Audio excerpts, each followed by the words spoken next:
Most people assume that buying a house is always smarter than renting. Like it's practically baked into our DNA at this point. Your parents said it, like your uncle at Thanksgiving said it, the internet said it. Stop throwing money away on rent. You heard that one, right? Well, I ran the actual numbers for 2026, and honestly, that advice is incomplete. Sometimes it's dangerously incomplete because there's a gap between what people think their mortgage payment will be and what homeownership actually costs every single month. And that gap is where most people get blindsided. So I'm going to walk through the real math today, city by city, dollar by dollar, so you can figure out what makes sense for your zip code, not some national headline. Quick note, if you want someone to run these exact numbers for you, for your exact situation, there's a link in the description where you can book a strategy call with me personally. All right, back to it. So here's the myth. People compare their rent check to a mortgage payment and stop there. Rent is $1,900, so the mortgage would be $2,100. Close enough, right? I should just buy. But that comparison is like comparing the sticker price of a car to the total cost of driving it. You're missing gas, insurance, tires, oil changes, that weird random noise that the engine makes at 60 miles an hour that the mechanic says is probably fine. Homeownership has its own version of all of that. So let me show you. The median monthly mortgage payment in the US right now is about $2,131 as of March 2026, according to the Mortgage Bankers Association. That's principal and interest only on a 30-year fixed loan. The average rent in the US depends on how you measure it, but it lands somewhere between $1,700 and $2,000, depending on the source and property type.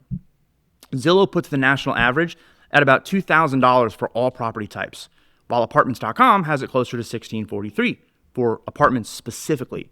So on the surface, renting looks cheaper, maybe $200 to $400 a month cheaper in a lot of places. Simple math, right? Renting wins. Nope. Because here is where it gets interesting. And I promised you that I'd show you the stuff that actually changes the decision. There are 3 costs that most people completely underestimate when they're running rent versus buy math. And any one of them can flip the entire equation. Let me start with the biggest one first. Homeowners insurance. The average annual homeowners insurance premium is projected to hit about $3,057 in 2026. That's roughly $255 a month just for insurance on your house. And that's the national average. However, since 2021, premiums have climbed 46%, roughly 3 times faster than inflation. If you're in California, premiums are projected to jump another 16% this year alone.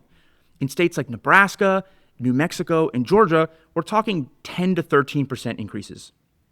Insurance now accounts for about 9% of the typical homeowner's monthly mortgage payment. This is the highest share ever recorded. Before you buy, call an insurance agent in the specific county where you're looking. Ask them for a quote on the actual home you want. If insurance alone is going to add $250 to $300 or even more on top of your principal and interest payment, you need to know that before you fall in love with the house. That's step 1. Now, here's the one I'm most fired up about because this is the part people skip entirely. Maintenance costs. When you rent, your toilet breaks. You call the landlord. When you own, your toilet breaks. You are the landlord. And your toilet will break, I promise you. The general rule of thumb is to budget 1 to 2% of your home's value per year on maintenance and repairs. So on a $400,000 home, that's $4,000 to $8,000 a year or $333 to $667 a month. That's not some guess. That's the industry standard, and it's an average, meaning some years you'll spend $500 on a leaky faucet and new filters, and other years you'll drop $12,000 on a new roof or an HVAC system that decided to retire without giving its 2 weeks notice. So I had a client last year, really smart, ran a beautiful spreadsheet comparing rent to mortgage payment and felt great about the numbers. Closed on the house, and then 3 months later, the water heater went out and the AC needed a full replacement. It was $9,000 in 1 quarter that was never on the spreadsheet. She's fine now. I mean, she still loves the house, but she told me, man, I wish someone had told me to budget for that from day one. I'm telling you right now, budget for it from day one. Here's your decision rule. Take the home price, multiply it by 1.5% and divide by 12. That's your monthly maintenance number. Add that to your mortgage payment, taxes, and insurance. If that total is still within your comfort zone, you're in good shape. If it pushes you past, the 40% of your gross monthly income, pump the brakes and recalculate. HOA stands for Homeowners Association. And if you buy in a community that has one, you pay a monthly fee on top of everything else.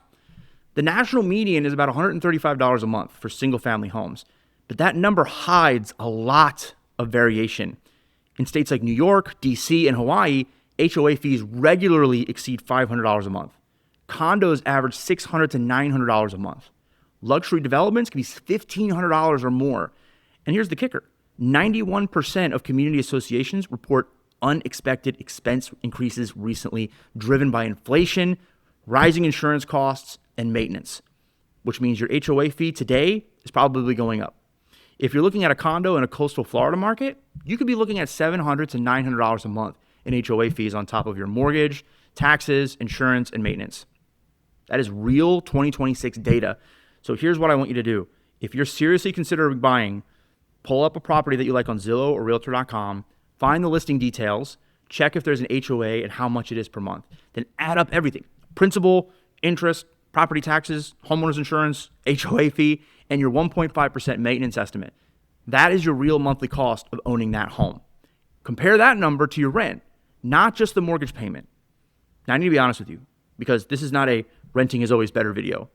Renting has real downsides too, as you're already aware. Your rent can go up every single year.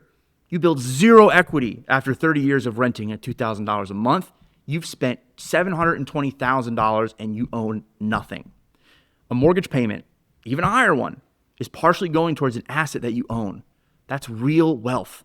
In most U.S. markets right now, the break-even point, meaning the point where buying starts winning financially over renting, is somewhere between 5 to 7 years. If you plan to stay in a home for 5 or more years, buying almost always comes out ahead, even with all these extra costs. Under 3 years, renting usually wins. You can't recoup closing costs and transaction fees fast enough. And location changes this math dramatically. Buying is cheaper than renting in about 58% of U.S. counties right now, according to Adam's latest data, but that's mostly concentrated in the Midwest and in the South.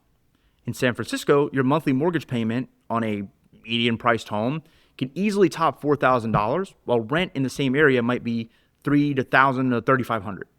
That's a market where renting makes a ton of financial sense, short term.